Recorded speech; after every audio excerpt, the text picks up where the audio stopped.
Vamos a ver ahora una expresión típica también de San Lucas, que es aquella de el reino de Dios. Así como otros la llaman Mateo reino de los cielos, aquí en Lucas es el reino de Dios. Y por ejemplo en el segundo versículo del capítulo 9, dice, Él los envía a proclamar el reino de Dios y a sanar los enfermos. ¿Mm? O hacer sanaciones. Decimos siempre, hay distintas traducciones, pero lo que importa aquí es el concepto. Es decir, también dice en el mismo capítulo, es decir, primero los envía a proclamar el reino, ¿no? Y el mismo capítulo 9, pero ya en 4 versículos más adelante, en el sexto, dice ellos, refiriéndose a los 12, anunciaron la buena nueva y hicieron en todas partes sanación, curaron por todas partes a los enfermos. Es decir, lo que quiero resaltar es lo siguiente. Por un lado habla del reino de Dios y por otro lado habla de la buena nueva. Y el efecto tanto del reino de Dios como la buena nueva es sanar las sanaciones. Es decir, el reino de Dios es entonces equivalente a la buena nueva, a la buena noticia. Este es el punto. El reino de Dios es equivalente a la buena nueva, al Evangelio. Es decir, aquel que recibe el Evangelio y lo hace suyo, es ya un súbdito, un sujeto del reino. Un poco más adelante, Jesús resume en dos veces el mensaje a los 72 misioneros. Y el reino de Dios está próximo a vosotros, cerca de vosotros, está cerca de vosotros. El reino de Dios no es entonces un lugar, no lo es. No se lo puede tampoco reducir a la iglesia o a una comunidad utópica o a un mundo futuro. El reino de Dios está en medio de vosotros, dice Jesús. Eso lo dice en el capítulo 17, versículo 21. Es decir, es un modo de vivir que nos hace sujetos de Dios, aquí y ahora. Somos miembros de ese reino, aquí y ahora. Y esa es la imitación de Jesús. Ese modo de vivir es imitando a Jesús para ser partícipes, miembros de ese reino, sujetos de ese reino. El reino no es un algo más allá, sino, o algo después de la muerte, por ejemplo. Es algo aquí y ahora. Está cerca de vosotros, dice exactamente Jesús. Y es así, él habla del mismo. En Jesús el reino se ha vuelto accesible. Es ofrecido a todos y esta justamente es nada menos que la buena noticia del reino, que Jesús ha anunciado antes y por primero. Es decir, antes de mandar a anunciar a los demás, a los apóstoles y a los otros 72 discípulos, él mismo lo anuncia. Me refiero a los capítulos 4 y 8. En 4:43 y 8:1, él mismo es el anunciador de esa buena noticia. En su libro, Jesús de Nazaret, el Papa Benedicto XVI, escribió: el aspecto nuevo y exclusivo del mensaje de Jesús consiste en el hecho que Él nos dice que Dios actúa ahora. Es la hora en la cual Dios, de una manera que va más allá de todas las precedentes, se revela en la historia como su Señor, como el Dios vivo. Para entrar en este reino, hoy Se trata de decidirse.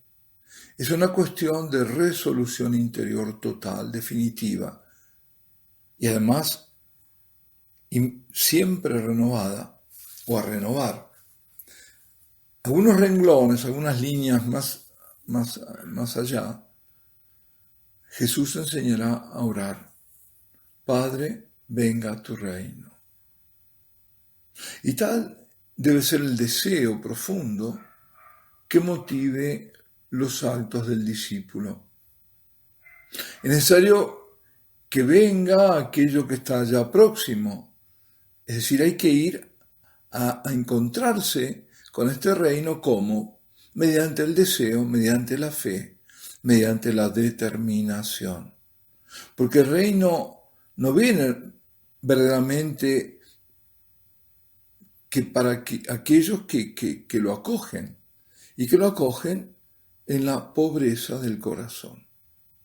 Por eso dirá el Señor: bienaventurados vosotros los pobres, porque el reino de Dios está en vosotros. Es decir, está hablando del verbo en el presente, está.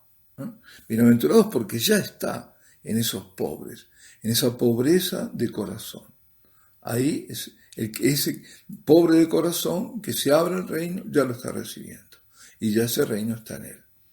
Por eso, anunciar a Cristo es hacer palpable esta proximidad del reino. Aquel que ya la pertenece. Se evangeliza por contagio, por irradiación. ¿Irradiación de qué? De una dicha, de una plenitud que nos habita, tanto que hace necesario compartirlas, ofrecerlas a un mundo que se ha vuelto triste, que se ha vuelto errante.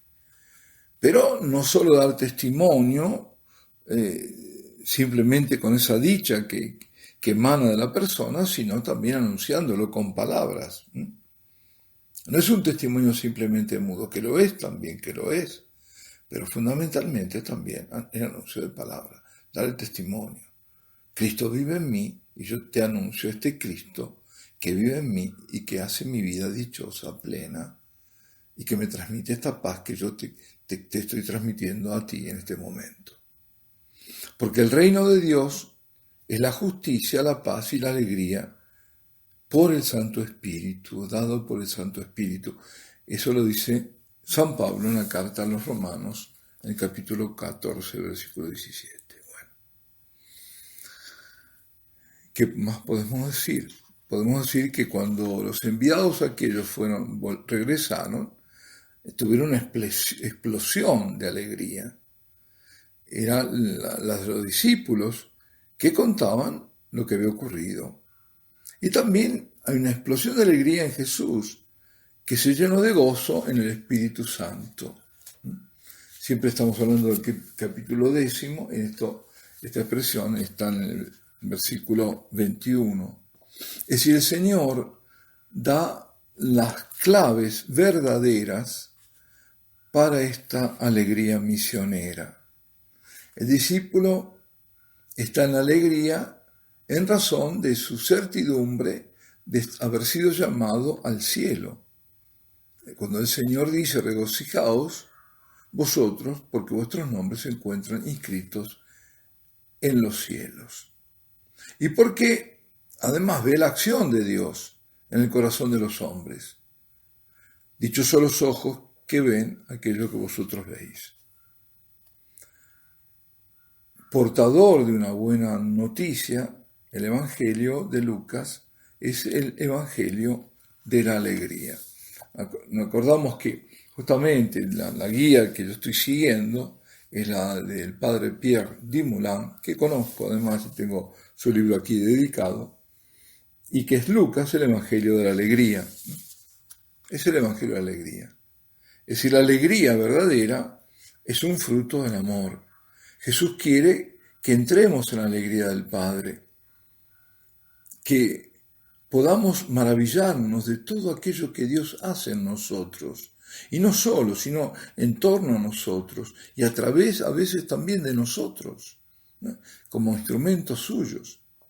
Entrar en la alegría permite volver la alegría de los hermanos. Eso supone tener la mirada fijada en los cielos, aprender a ver y a entender las maravillas de Dios.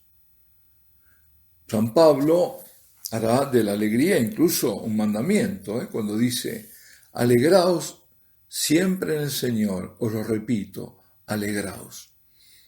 Esto está en la carta a los Filipenses. Esta alegría no es artificial o una alegría superficial, digamos, porque es una alegría verdadera, porque es una alegría que viene del Espíritu Santo, es un fruto del Espíritu Santo. Es una alegría comunicativa. El cristiano es apóstol de la alegría, o debe serlo.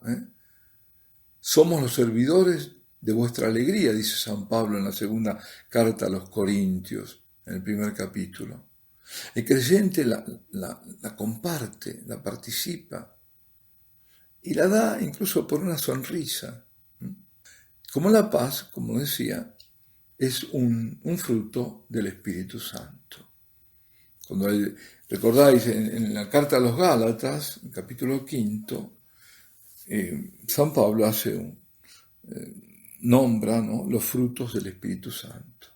Y está la alegría como fruto del Espíritu Santo. Es decir, nosotros somos portadores en nuestro entorno de una muy buena noticia y sería una pena que nuestro corazón, nuestro rostro, desmintieran aquello que estamos anunciando. La primera coherencia del cristiano es la alegría y la paz que emanan de él, condición indispensable para la misión. Bueno, aquí vamos a detenernos. Alabado sea Jesucristo, sea por siempre bendito y alabado.